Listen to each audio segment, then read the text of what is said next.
Togo, au-delà des prix des produits à la limite du supportable, comment le pouvoir bouge tout l'horizon du Togo. Depuis la fin du premier trimestre de l'année 2022, l'on assiste à une série de mesures impopulaires, parfois même à la limite du supportable, prises par le gouvernement togolais, des mesures qui, rappelons, le rendent plus intenable le quotidien du Togolais qui subit le contre-coup des effets de la maladie à coronavirus et de la vie chère depuis le début de l'année 2021. En effet, la situation économique du Togolais était déjà rendue exécrable avec les mesures restrictives de circulation des personnes et des biens suite à la fermeture des frontières. Une inflation qui a atteint le niveau historique le plus élevé de 8% à la fin de l'année 2021. Malheureusement, l'on assiste à une forme d'abandon de certaines missions régaliennes de l'État en ce qui concerne les services publics. Cette mission est censée soulager un tant soit peu les difficultés par rapport à certaines demandes sociétales, ce qui dénote une incapacité du gouvernement à trouver des solutions aux besoins de la population.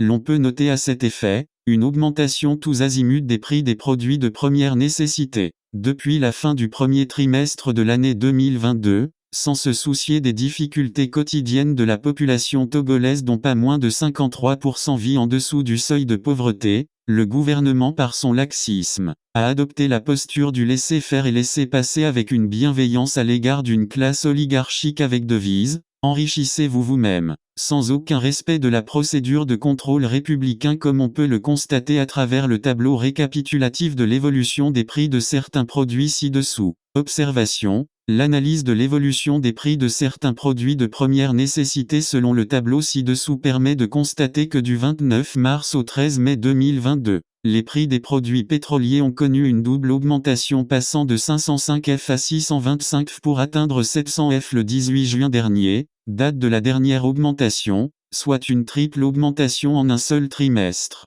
Ce qui nous permet de mettre en doute les allégations selon lesquelles les commandes des produits pétroliers se font par trimestre, conformément à une convention entre les marketeurs et le gouvernement togolais. De même, la procédure adoptée pour augmenter le prix du gaz butane la semaine dernière à un taux de 74% à travers les réseaux sociaux et sous prétexte que l'État a suspendu sa subvention pour amortir le coût de consommation sans aucune explication, en violation du principe de réaffectation des ressources budgétaires prévues par la loi organique portant loi de finances, est trop fallacieux et suscite deux constats. Premièrement, l'on se rend à l'évidence eu égard à la manière dont les augmentations se font à travers les réseaux sociaux, les dernières augmentations des produits pétroliers et du gaz, sur le marché sans aucun respect de la procédure légale, qui échappe au contrôle régalien des puissances publiques font penser à une libéralisation totale de l'économie avec un désengagement presque total de l'État. Ensuite, ce n'est plus un secret pour personne, les denrées alimentaires sont censées être des produits locaux tels que le maïs,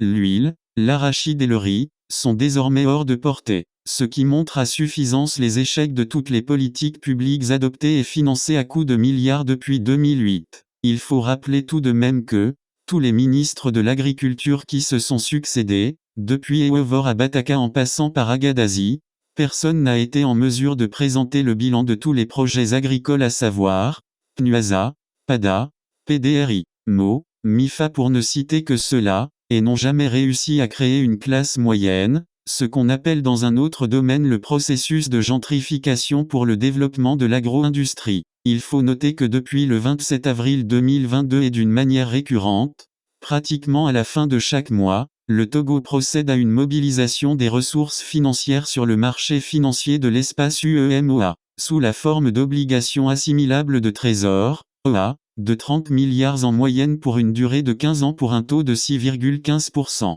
Cela fait partie des ODR, obligations de relance, initiées par la BCEAO pour permettre aux États membres de financer leur économie dans le cadre de la résilience de lutte contre le Covid-19 selon le dernier rapport de la BAD. Compte tenu de ce qui précède, nous pouvons affirmer sans nous tromper que les caisses de l'État depuis un certain temps ne peuvent plus supporter un certain nombre d'engagements pour soutenir encore plus longtemps le pouvoir d'achat des populations. Contrairement à ce qui se passe dans les autres pays autour de nous comme au Sénégal, au Bénin et en Côte d'Ivoire où tout récemment les chefs d'État de ces pays ont procédé à des augmentations de salaires et d'autres subventions pouvant permettre d'améliorer le bien-être de la population. On se souvient au début du deuxième trimestre de l'année, Alors que le prix du sac de l'engrais de 50 kg au Mali est passé de 12 000 F à 10 000 F en plein embargo économique de la CEDEAO. Alors que le prix au Togo est passé de 12 000 F à 18 000 F sans que personne ne puisse crier gare. Ce qui pose le vrai problème de la responsabilité gouvernementale, c'est-à-dire la bonne gouvernance.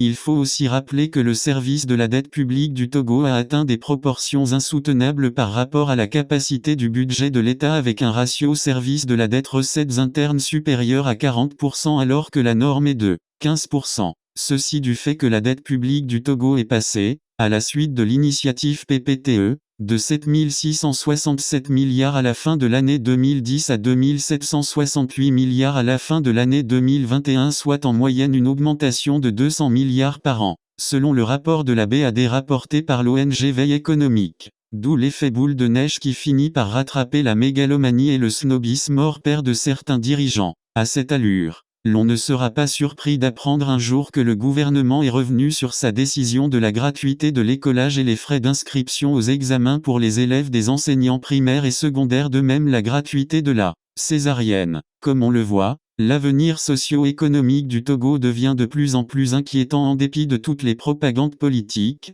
les chiffres flatteux et les faux fuyants destinés à berner le peuple, dont les priorités sont léguées au second plan face à la question de l'extrémisme violent et le terrorisme qui sévit dans la partie septentrionale du pays. Pour finir, face à la gravité de la situation de la vie chère au Togo, le gouvernement doit prendre des mesures en premier pour réduire d'une manière significative le train de vie de l'État, ensuite accentuer la lutte contre la corruption, la gabegie et les détournements de fonds dans la gestion des projets et services publics, c'est-à-dire l'assainissement des finances publiques, et proposer un moratoire pour une suspension de remboursement de la dette publique. K. Source, Le Correcteur.